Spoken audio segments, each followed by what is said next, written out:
Kembali lagi bersama saya, Kursalina Simamora SPD dalam pembelajaran hari ini.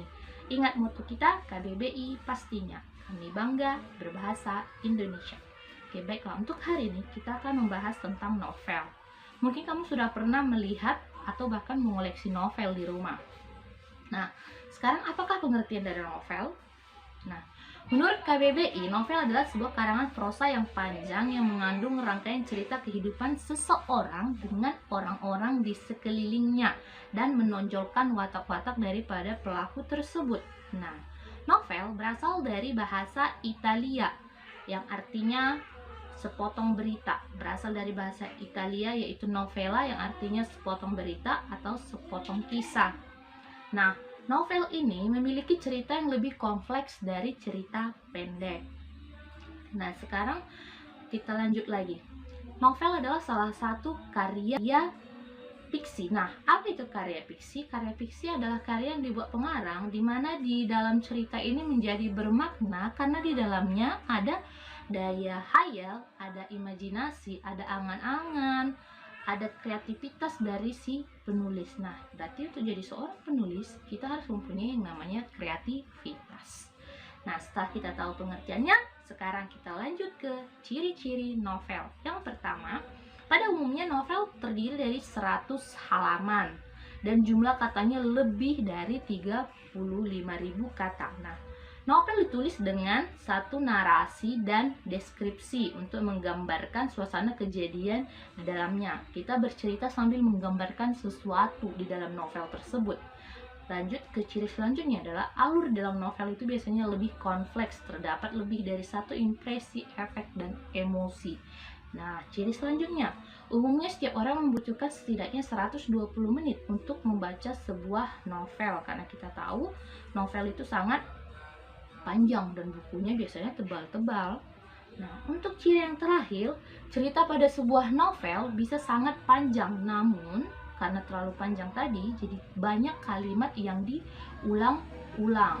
Itu dia ciri-ciri novel. Nah, sekarang kita masuk ke struktur novel. Novel mempunyai 6 struktur. Yang pertama, abstrak. Nah, apa abstrak ini? Abstrak adalah gambaran atau ringkasan awal cerita. Nah, di sini dikasih gambaran awal tentang apa sih novel ini. Nah, masuk dia ke struktur kedua. Struktur kedua ini adalah bagian awal teks atau orientasi. Di sini adalah pengenalan. Biasanya dikenalkan pemainnya, tokohnya, tempatnya. Itu ada di struktur orientasi. Masuk ke struktur ketiga yaitu komplikasi. Di sini masalah mulai muncul tapi masih sedikit. Sudah, masuk ke struktur keempat yaitu evaluasi. Nah, di sini masalahnya mulai memuncak. Itu dia evaluasi. Nah, masuk di resolusi. Di sini masalah tadi sudah mulai diselesaikan. Itulah dia di resolusi struktur yang kelima. Nah, struktur yang terakhir adalah koda. Di sini adalah penyampaian pesan yang ingin disampaikan oleh si pengarang melalui novel tersebut. Ini kita lihat lagi, abstrak tadi itu adalah ringkasan inti dari sebuah novel sebagai gambaran awal dan ini bersifat opsional, jadi bisa kamu gunakan, bisa tidak. Itu dia. Struktur yang kedua, orientasi, yaitu segala hal yang berkaitan dengan suasana, waktu, dan tempat yang terdapat dalam cerita novel. Nah, struktur ketiga, komplikasi, urutan beberapa kejadian yang dihubungkan berdasarkan sebab akibat. Nah, untuk evaluasi yaitu struktur konflik yang terdapat pada novel, di mana konflik yang terjadi mengarah ke suatu titik tertentu. Nah, masalah tadi. Nah, resolusi bagian di mana terdapat solusi. Resolusi sudah mendapat solusi. Berarti masalah tadi sudah diselesaikan. Nah, untuk koda bagian akhir di mana dalamnya terdapat pesan atau nilai moral yang ingin disampaikan oleh si penulis. Kita lanjut. Unsur-unsur novel sama seperti karya sastra lainnya. Ada dua unsur yaitu unsur intrinsik dan ekstrinsik.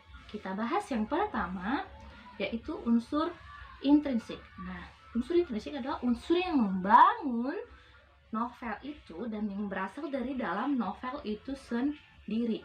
Ada berapa unsur intrinsiknya? Ada 7. Ada tema, alur, latar, tokoh dan penokohan, ada sudut pandang, gaya bahasa, dan amanat. Nah, kita bahas satu persatu.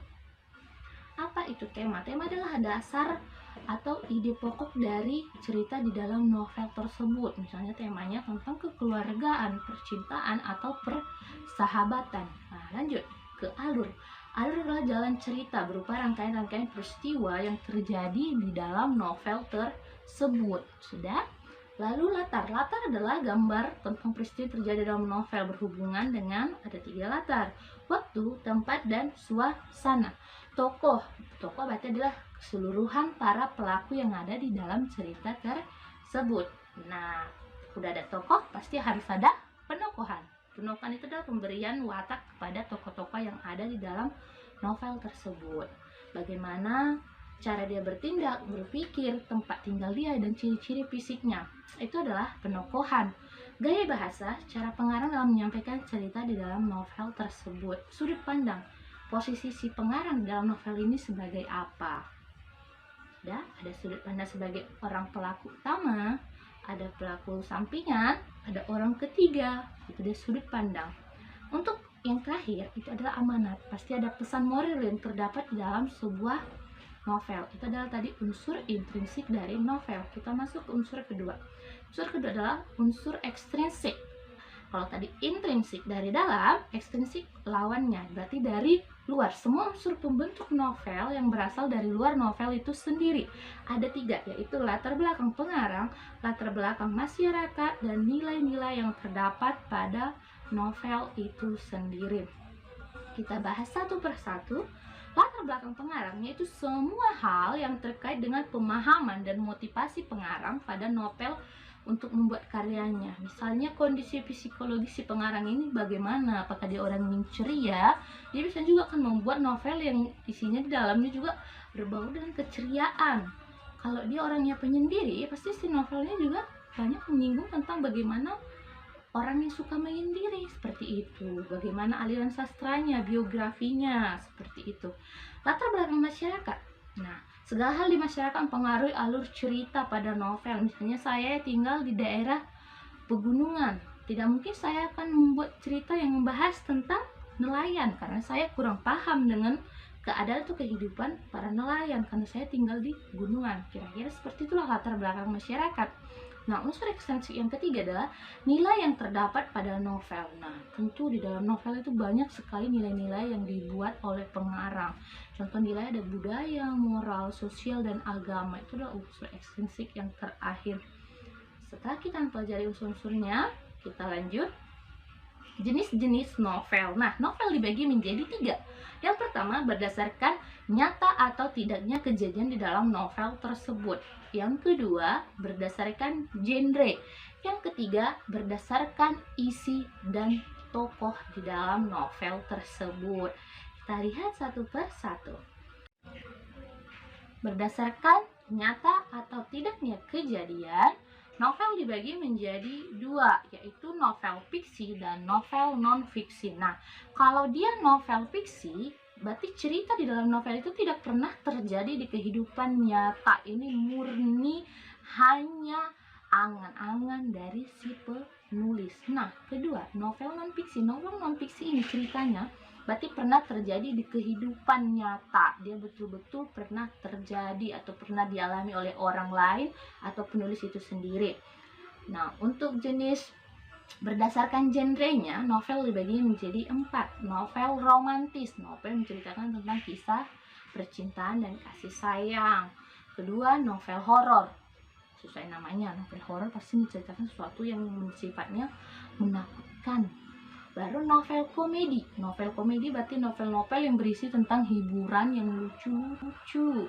Novel inspiratif adalah novel yang menceritakan tentang kisah-kisah yang membuat kita ingin melakukannya atau menginspirasi kita. Itu dia novel inspiratif. Nah, kita lanjut ke jenis novel yang terakhir berdasarkan isi dan tokoh. Yang pertama ada novel thriller, yaitu novel yang menceritakan tentang kehidupan remaja. Novel solid berarti novel yang isinya terinspirasi dari sebuah lagu. Dari sebuah lagu dibuatlah menjadi novel. Baru novel dewasa, novel yang isinya kehidupan tentang orang dewasa. Dan itu novel chick lit, novel yang menceritakan tentang kisah perempuan yang muda. Oke, kita lanjut ke ciri atau kaidah kebahasaan teks novel. Yang pertama, berusaha menghidupkan perasaan atau menggugah emosi pembacanya. Inilah yang diinginkan. Yang kedua, biasanya berbentuk tulisan ilmiah dan ilmiah populer. Dan yang ketiga, dipengaruhi oleh subjektivitas pengarangnya. Sudah? Bahasanya selalu bermakna denotatif dan juga ada menggunakan bahasa konotatif, yaitu makna sebenarnya dan tidak sebenarnya. Nah, yaitu untuk memberi bayangan atau suasana pribadi pengarang. Jadi dia bersifat mempengaruhi pembacanya, itu dia. Lanjut ke ciri selanjutnya, yaitu melibatkan gaya bahasa ironi atau sindiran yang dikatakan kebalikan dari apa yang sebenarnya. Jadi novel itu menggunakan banyak bahasa, gaya-gaya bahasa. Ada dia juga menggunakan gaya bahasa sinisme yang menyindir, baru melibatkan gaya bahasa sarkasme atau yang kasar. Itulah dia gaya atau ciri struktur kaidah kebahasaan novel. Nah, cukup sekian untuk pembelajaran novel hari ini dan terima kasih, sampai bertemu di pembelajaran selanjutnya.